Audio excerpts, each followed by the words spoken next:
Ballistics is an increasingly important and complex science that deals with the technical problems involved in hitting a given target in the field and getting the desired tactical results. Sometimes the ammunition we need to do a particular job can be carried to the target or placed in the target's path. Sometimes it can be dropped on the target. But in most cases, it has to be fired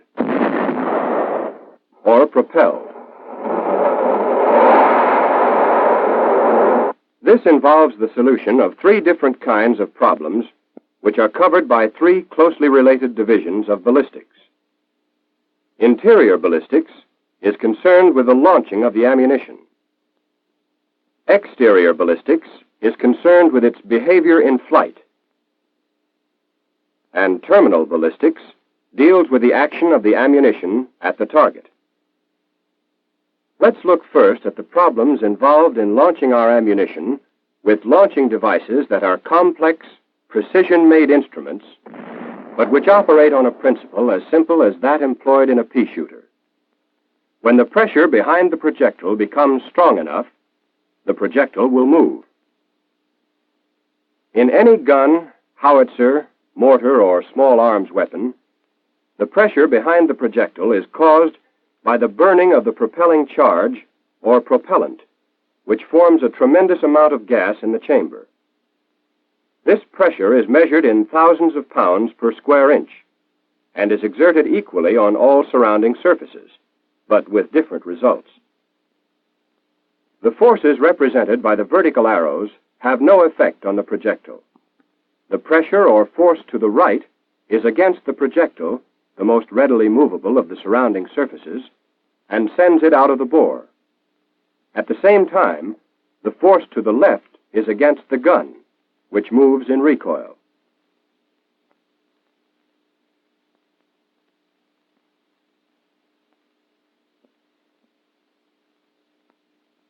By making a few changes in our simplified gun, we can see what happens when we launch a rocket. In effect, the lightweight rocket replaces the gun, and the lightweight gas replaces the projectile.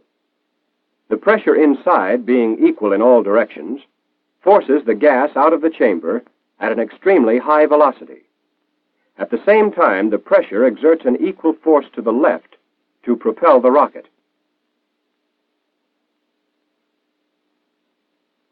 Military rockets operate on exactly the same principle as the 4th of July variety.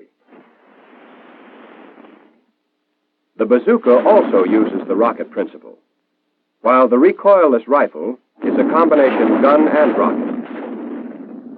The propellant used in guns and most rockets is some form of nitrocellulose, commonly called powder. Modern powder is made in grains, the grains taking many different forms to get the various pressures needed in the many different modern weapons. Apart from chemical composition, grain size is the most important single factor in determining how rapidly a powder charge will burn. Just as wood shavings will burn more rapidly than the same weight of logs because there's more burning surface exposed, so will small grains burn more rapidly than a large grain of the same weight. When small, rapidly burning grains are used, the propelling effect is that of a sharp, sudden thrust. The effect we get from large grains is that of a sustained push. But grain design also affects the rate of burning. In general, there are three types of grain: a large grain with 7 holes, a medium-sized grain with 1 hole, and a small solid grain called a digressive grain. When ignited inside a gun, it burns fast and the pressure rises rapidly. As the burning surface decreases, pressure is generated at a slower rate. Here's a graph to show pressure action during burning. The digressive grain produces a very high pressure quickly, but the movement of the projectile tends to let the pressure drop off rapidly. The medium-sized grain with a single hole is called a neutral grain. In this form of grain, the burning is slower at first, but the burning surface remains constant during the burning period. Thus, the maximum pressure is not as high as with the digressive type, nor does the pressure drop off as sharply when the projectile moves. The large grain with the 7 lengthwise holes is called a progressive grain. Here, the burning surface increases due to the number of holes. The pressure produced is not as high as with the others, but it falls off even less rapidly as the projectile moves. This grain is preferred in modern high-velocity weapons because it gives the projectile a steady push, produces higher muzzle velocities, and has a lower maximum pressure than is possible with other types of grains. There are many other grain designs, the fast-burning powder sheets for mortars, for example. Neutral tube-shaped grains for certain types of rockets, as well as a variety of other kinds, each designed to provide the particular burning characteristics best suited to the weapon concerned. Now let's see what kind of pressure action we need for different guns. When we burn a suitable charge of progressive grains, the pressure is moderate and sustained, sending the projectile out of the bore with a continuous push. This kind of pressure action is just what we need to get high velocity in long-barreled artillery. But now we'll see what happens when we use the same charge in a short-barreled weapon. There's considerable muzzle flash, and the powder continues burning even after the projectile has left the bore, indicating that energy is being wasted. For a short-barreled weapon, a small digressive grain should be used. This builds up maximum pressure quickly to accelerate the projectile in a short space without undue burning afterward. This kind of pressure action is just what we want for low-velocity weapons, such as mortars or pistols. But if we use digressive grains in a long-barreled gun, there's a chance that the higher maximum pressure produced will blow it up. For a rocket, we need a low, steady pressure, so we use a special neutral grain. The low pressure will not burst the lightweight rocket, yet give smooth acceleration. For the V-2 and other large rockets, it's better to use certain liquid propellants, mixing them at a constant rate to assure constant burning.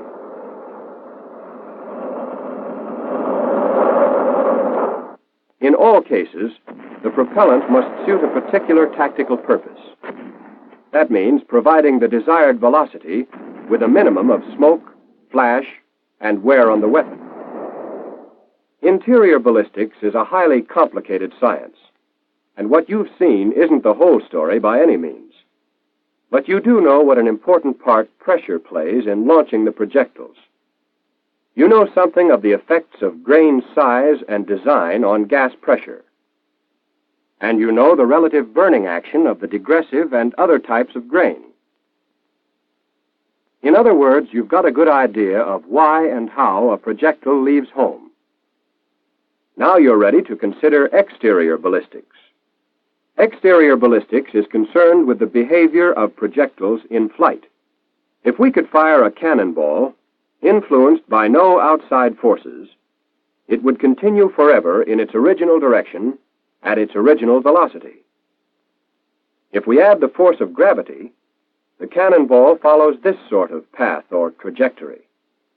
By adding air resistance, we get this result, and the range is shortened still more.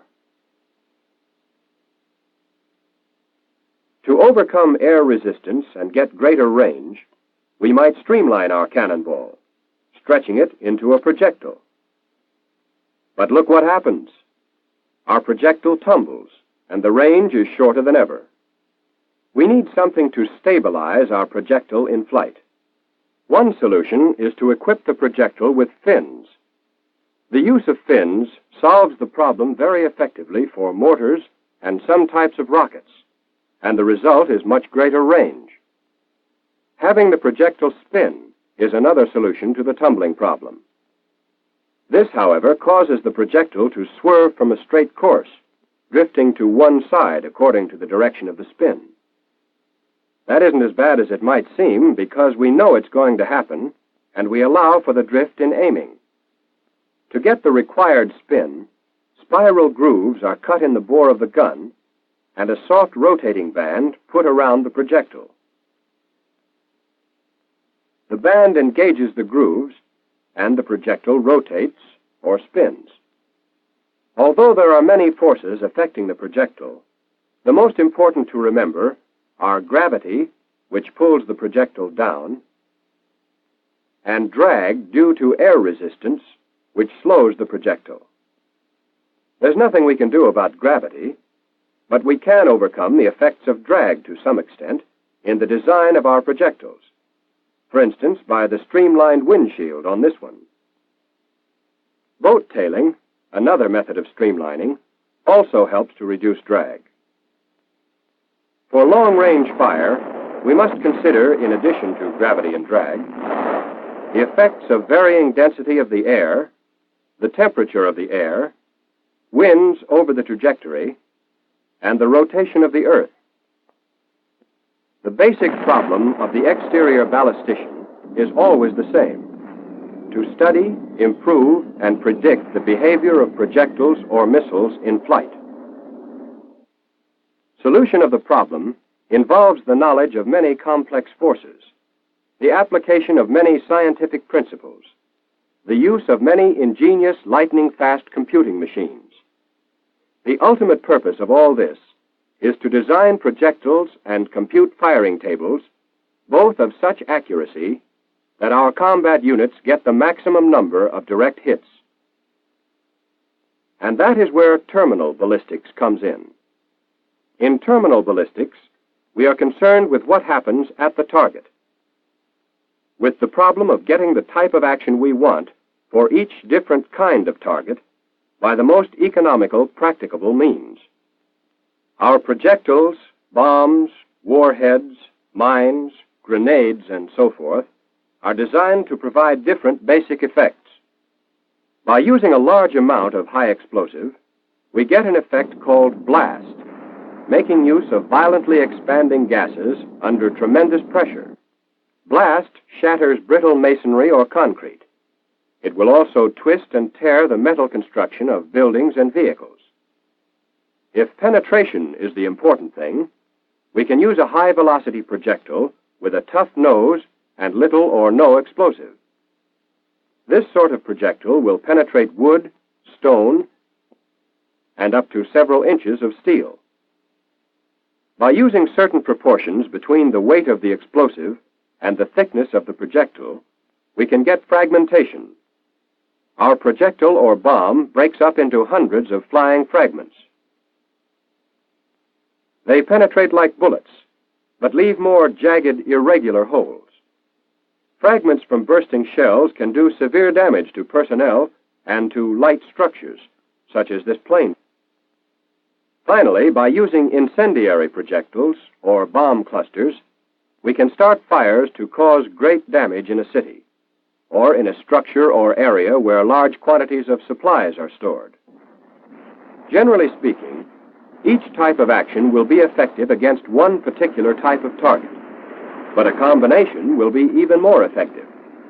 So our projectiles and bombs are usually designed with such a combination in mind.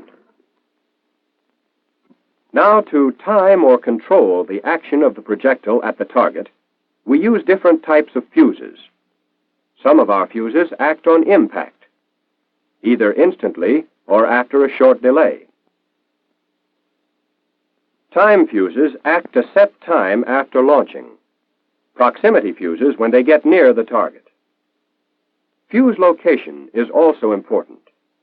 In certain cases, we'll get the best results by placing the fuse at the front end of the projectile. In other cases, it works better in the base. Bomb fuses are sometimes placed on the side, and in the larger bombs, more than one fuse is necessary. The fuse type and fuse location determine to a large extent the type of action we get at the target. Now let's consider a typical application of these fundamentals of terminal ballistics in dealing with an enemy plane. Fragmentation is the effect we want. Besides endangering personnel in the plane, flying fragments can wreck the engines, weaken structural members, and may penetrate the fuel tanks, generating enough heat to start a fire. The shell to do this particular job must carry enough high explosive to shatter the shell case and produce high-velocity fragments of the most effective size. Now, what about the fuse for this job? We might use a time fuse, but our best bet will be a fuse of the proximity type, one that will go off automatically when it's near the target. If we're dealing with an armored target or one of reinforced concrete, the first problem is to penetrate. So we need a tough-nosed, armor-piercing projectile that will be strong enough to withstand impact, one that will penetrate without breaking up. Fragmentation is effective after penetration, so a small explosive charge is added. In this case, the fuse must be placed in the base of the projectile and should have a short delay action after impact. The combined effect of penetration and fragmentation gets both the pillbox and its occupant. If we don't have high velocity, we can get penetration by sharply focusing the force of the explosion. This is done by the proper shaping of the high explosive charge. It's up to the terminal ballistician to determine from his experience and his experiments which combination of effects will be the most destructive for each kind of target. And there are other elements to be considered by the terminal ballistician. In all cases, the ammunition he prescribes must be suitable for mass production. It must also be safe to handle, transport, and store. Technically, it must present no impossible problems in any phase of ballistics. The first concern of the interior ballistician is the safe and successful launching of the ammunition. The important point to the exterior ballistician is predicting its behavior in flight. By means of firing tables, this information is passed on to the appropriate using units. They, in turn, must launch the ammunition with full confidence that the terminal ballistician has provided it with the proper destructive potentialities at the target.